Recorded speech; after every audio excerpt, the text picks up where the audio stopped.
To start off with, I'm going to be using two different things. I'm going to be using a BB cream, and then I'm going to be mixing in some cream colours, a little bit of blue and some white, and then blending that into the BB cream and applying that all over my face. Now, depending on your skin tone, you're going to need to adapt this in different ways. If you've got a paler skin tone, you're going to need to put more blue into your foundation.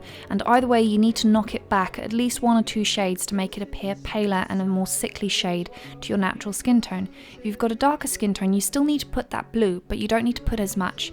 What you need to focus instead is taking all the warmth out of your skin tone. So let's say that you have a foundation colour which has got a lot of red and orange undertones. You need to do the complete opposite and put more of a blue or even a green skin tone to that, which is going to make your skin look very sickly and very dead, but that is exactly what we're going for in this look, so that's what you're going to need to do. Once I've used that foundation to cover up my neck and one of my hands, I'm going to start with the eyeshadow. I won't be using any kind of primer for this. She's meant to look dead, so her eye makeup does not need to be perfect. And with that blue, I'm going to start in the inner corner of the eye and bring that down the sides of the nose a little bit. It's also going to blend up into the brows. With the same eyeshadow brush that I used to apply the eye makeup, I'm going to bring that down along the jawbone and then the cheekbones as well and blend it out. Obviously you can use a non-eyeshadow brush, a contouring brush if that's what you prefer, but I'm going to be using an eyeshadow brush. After that, I'm going to be taking an orange eyeshadow and I'm going to start off underneath the eyes as close to the lashes as possible. Now you might think I could have just gone ahead with that orange and done that right away.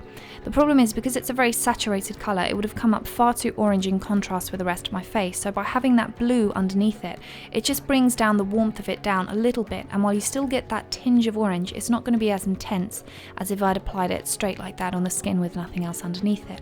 So I'm going to put that underneath the lower lid and then I'm going to bring that down to make it look as if the eyes have been really swollen and crying, and also on the upper lid, and blend that into the blue.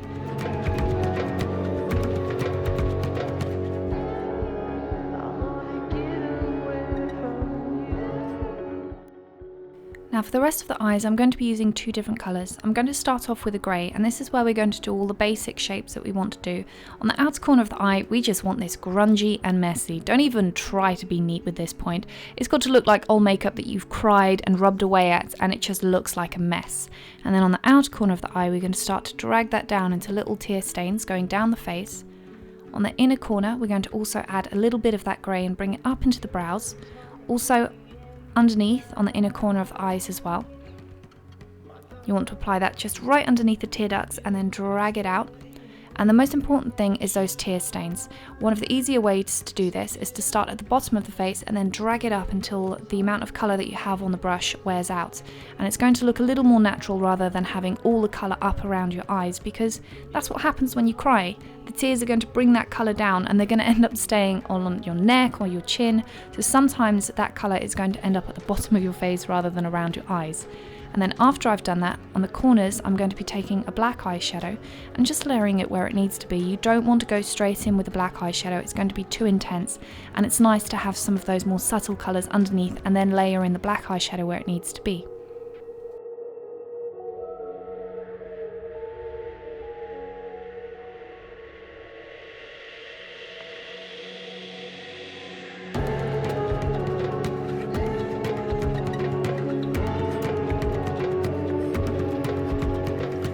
Those same patterns that I've done on the face, I'm also going to be doing on the hand that I painted with the same foundation that I used. You want to put most of the colour at the very tip of your fingertips and then have these drips which are going to go down your fingers onto the rest of your arm. Add a little bit of shadow just on the corners of the mouth and then add a few of those drips going up and connect them to the other drips that you've drawn on your face as well.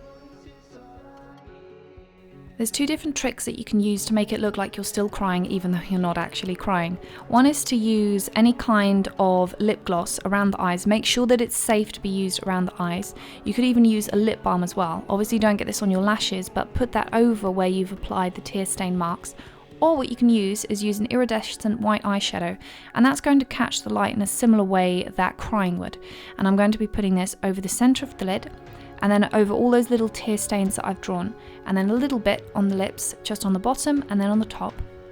Now for the lips, I'm going to be using an OCC lip tart, which isn't too intense. It is going to wear out and give more of a bluey, very cold colour to the lips, a little bit like when you go outside and it's extremely cold and you lose any pigment that you have in your lips and they look blue, and it's going to give that same effect on the lips as well. So you're going to blend that out. Now if you don't have an OCC lip tar in this colour, what you can do is take an ordinary lip gloss, mix a tiny bit of grey eyeshadow, mix the two together and apply that, and you'll get the same effect. I'm going to finish off by just making sure that my hair is all completely wet. You need to look like you've just come out of a river or the ocean and you're just out to kill someone. So it's got to look very creepy and dark, so make sure your hair is completely wet, or put some hair gel through it. I'm going to finish off with a veil. You can also finish off with a flower headband if you want, and that's it. That's how to look like La Llorona.